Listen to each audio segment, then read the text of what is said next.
السلام عليكم واهلا بيكم في حلقه جديده من حلقاتنا. والنهارده ان شاء الله هنستعرض هيونداي سي ان 7 موديل 22. هنستعرض العفشه، هنستعرض الموتور، هنستعرض كده الكابينه بشكل سريع. فلو انت اول مره بتشوفنا يا ريت تشترك معانا في القناه، بنتكلم في مواضيع كتيره جدا وبنعمل ريفيوهات للعربيات بشكل مختلف.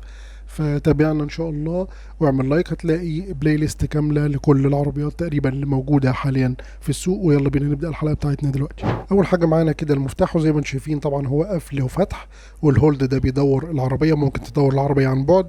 الهولد التاني بيفتح شنطه العربيه، والاخير اللي هو البانك. طبعا الفئه اللي معانا تعتبر من الفئات العليا في العربيه. زي ما قلنا الفئه اللي معانا تعتبر من الفئات العليا، فطبعا هي ستارت ستوب انجن وكيلس انتري. تقدر تدخل العربيه طبعا من غير مفتاح، وما بتدورش طبعا بمفتاح اساسا. زي ما احنا شايفين دي الكابينه بتاعت العربيه، ما شاء الله واسعه كبيره جدا. فيها جزء شاشات، جزء بكر. طبعا العربيه فيها اوامر صوتيه، عدادات ديجيتال، فيها طبعا كروز كنترول. فما شاء الله زي ما قلنا تعتبر من الفئات العليا. ده طبعا مسند اليد، تقدر تتحكم في المرايات وفي الشبابيك بنفس الوقت. طيب تعالوا ناخد برضو فكرة عن الموتور. زي ما انتم شايفين حوض الموتور واسع، وتقدر تشتغل فيه براحتك. تقدر ان انت تشتغل في اي مكان في حوض الموتور، وده برضو شيء يحسب للعربية. فهنتكلم برضو على اجزاء الموتور جزء جزء، بحيث ان انت لو نازل ان شاء الله تشتريها مستعملة او هتبص حتى على الموديل الجديد، يبقى عندك فكرة على الموضوع ده. طبعا البطاحة بتاعة العربية او برج البطاحة زي ما بعض الناس بتقول عليه، دي طبعا البطارية، والبطارية معزولة. ده الاي سي يو او الكمبيوتر بتاع العربية، ومتغطي كويس بحيث لو استخدمت ضغط مية ولا حاجة يقدر انه يغطيه، ما يجيش ما تخشش جوه المية. لكن طبعا ما استخدمش ضغط مية. ده طبعا الانتيك او الفلتر بتاع العربية داخل على البوابة، والبوابة الكهرباء. وده المانيفولد بتاع العربية. وبعد كده ده الدينامو اللي على الشمال دوت. هنا طبعا ده الدينامو.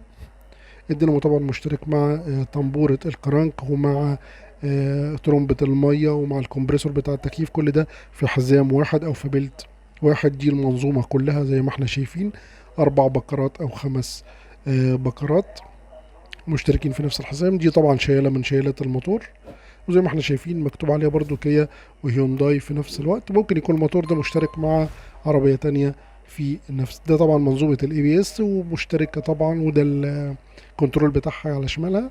وده طبعا الجزء بتاع المواسير رايح لحد السيرفو بتاع الفرامل. هنا طبعا دي الدفاية بتاعة العربية، سربنتينة السخن. وهنا طبعا الجزء دوت في فيوز طبعا على البطارية برضو، ده بيحمي الاي سي يو لو حصل اي مشكلة في البطارية. ده كده الاي سي يو زي ما قلنا قبل كده، او كمبيوتر العربية. انا بحاول اوريكم كل جزء في الموتور، بحيث ان انت يبقى عندك فكرة عن كل حاجة في الموتور. ده جزء بتاع الرادياتير، ودورة التبريد هنا مفتوحة، تقدر تزود من الرادياتير او من قربة المية.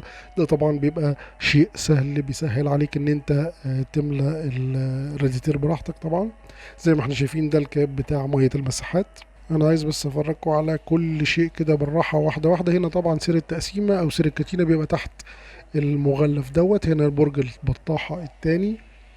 زي ما قلنا الموتور ما شاء الله واسع، وتقدر تشتغل فيه براحتك، مفيش اي مشاكل. المكان واسع جدا. دي البوابة طبعا، والبوابة كهرباء مش واير. هنا دي مروحة الرادياتير، وطبعا قدامها كوندنسر التكييف او المبخر بتاع التكييف. هنا زي ما قلنا الموتور كبير واسع، تقدر تشتغل بيه مفيش اي مشكله. تعالوا بقى نبص على التعليق بتاع العربيه. التعليق بتاع العربيه الامامي ماكفرسون، وطبعا احنا اتكلمنا عن ماكفرسون في حلقات كتيره جدا. دي شياله الموتور او شياله الفتيس اللي هي اللي على الشمال ديت. طبعا دي الانطره ماسكه في الانطره، او السب فريم اللي ماسك التعليق الامامي كله بتاع العربيه. الحته اللي قدام دي السكترا.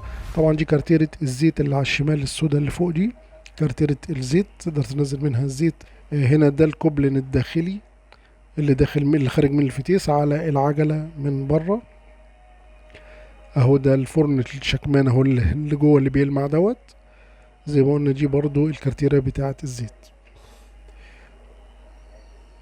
ده الجزء برضو اهو. انا بحاول اوريكم كل جزء في العفشة من تحت. طبعا الماكفيرسون احنا اتكلمنا عنه في 90% من عربيات اللي موجودة على القناة. هنا طبعا برضو ده التعليق الأمامي، ده الاسكترا، بارات الاسكترا، أشياش الميزان، دي الصاب فريم أو القنطرة.